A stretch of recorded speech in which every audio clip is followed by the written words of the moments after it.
Hello everyone, welcome to my YouTube channel. Credit to Jukebox Sounds for the non-copyright music. Credit to Media Games Guide for the background gameplay.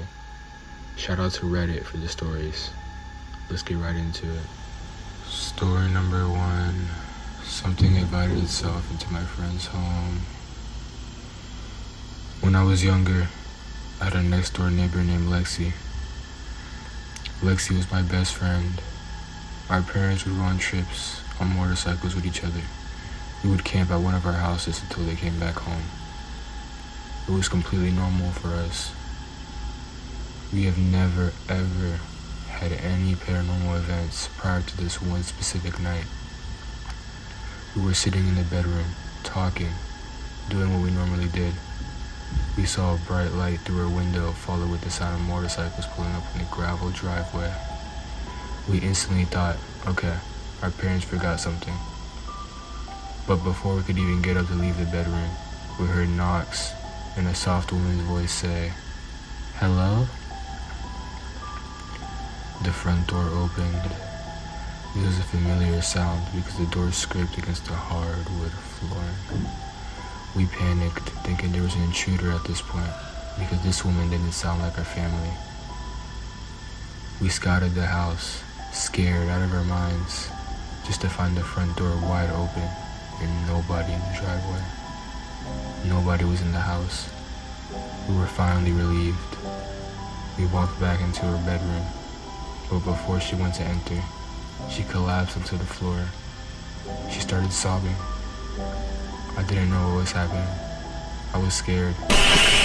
She told me something as tall as the door frame was standing in her parents' room. After her parents got back home, her family continued to have paranormal activity in the same house.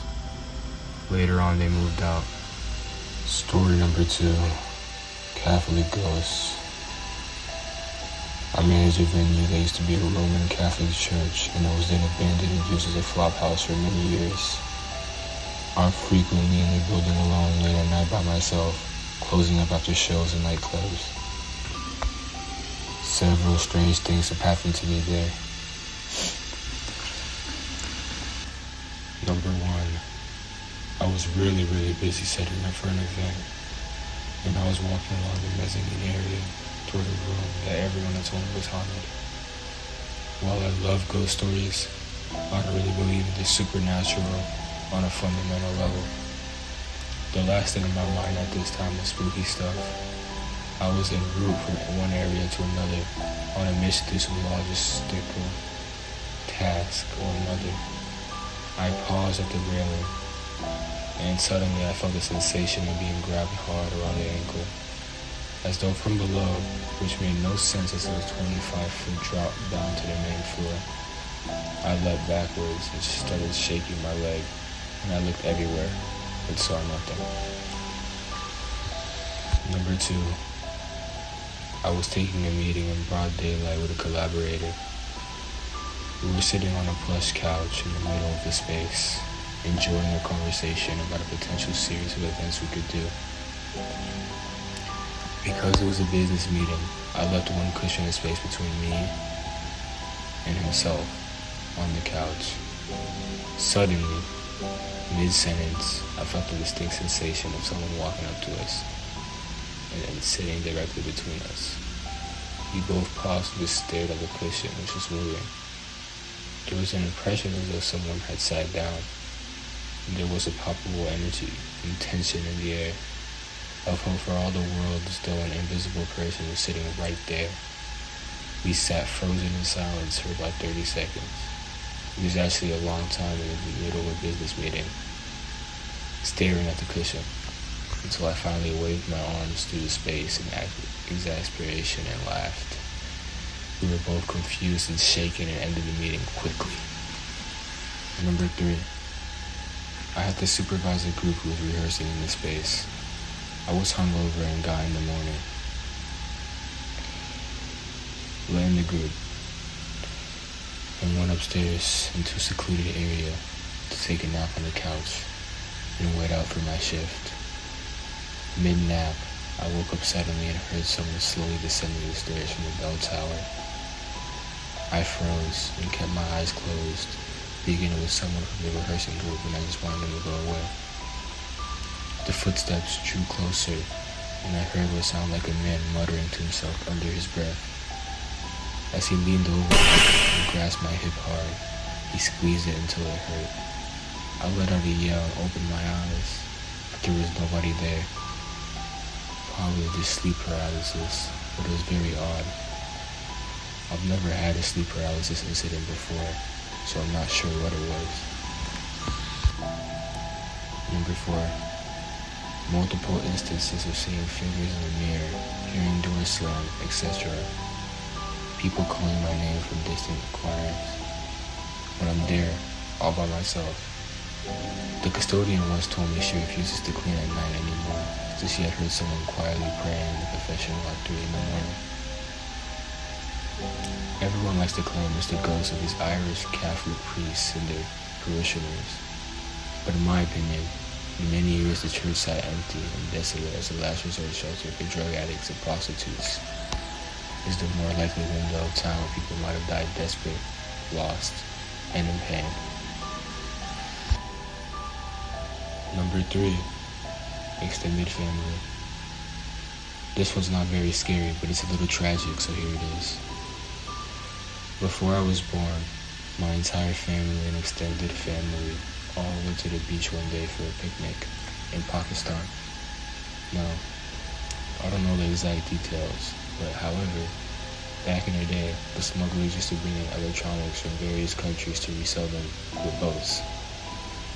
They would park the boats at the beach. Now, from what I've always been told, and I don't know how, if someone does please shed light, as I'm always curious. They used to dig holes or something similar during low tides, so when it was full, it created sort of a vortex with some inward pressure that would keep the boat steady on that spot as they unloaded. However, once completed, they leave, leaving that hole in the ground. So back to the picnic. As everyone arrives, 20 plus people, the kids get out the cars and run straight to the ocean. And as they enter, they start getting sucked into that hole, one after another. Screams ensues and everyone is trying to save each other. And one after another, they keep going in. Eventually, 14 members of my family drowned and died in there in a matter of minutes. It was an absolute catastrophe and extremely tragic. However, the haunting, paranormal part of it comes next. Everyone used to live in a massive house all together. Think 4 stories, huge ass old style house. So now imagine all of a sudden 14 people gone, dead. It became extremely depressing and empty. That place, one of the floors is completely closed off, is that the entire family living there had died. After a few years, it became extremely common and frequent to hear kids playing on that floor, or you'd hear every other night footsteps of someone walking in, putting on slippers, and going up the stairs. You could stand there and hear it, clear as daylight. I recall a very clear incident. I was sitting on the ground floor lobby, long lobby with doors on each side, with a mirror at the end, and a swing in the middle next to the kitchen door. My mom was in the kitchen, and I was sitting in the swing facing the mirror. As I see 2 kids peek out one of the rooms and then run to the adjacent room, I asked my mom if we have guests over, and she said no one is over. I explained why I asked. She pulled me to the kitchen and explained that day that it's common to see the kids, however, not to engage them or go toward them, and to mind my own business.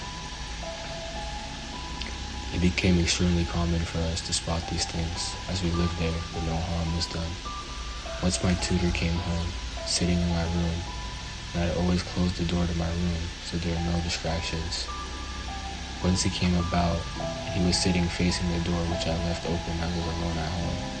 He mentioned to me midway if I could close the door, as my family was walking around and it was a bit distracting. I told him no one is home, which he didn't believe, so I took him out and showed him around the whole floor. He absolutely freaked out and immediately left and stopped tutoring me unless I went to his place instead. I moved to Saudi Arabia after that and saw a lot of things going up.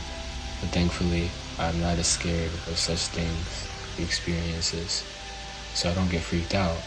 But I imagine most people would get really freaked out. When you live in the desert, you see things you can't explain. It's creepy sometimes. Alright everyone, that's it for today. Thank you guys for watching. Make sure to hit that like button if you haven't done it already. And also to subscribe if you're new. Make sure to hit that bell if you want to be notified for more videos like this. I'll see all of you later. Goodbye.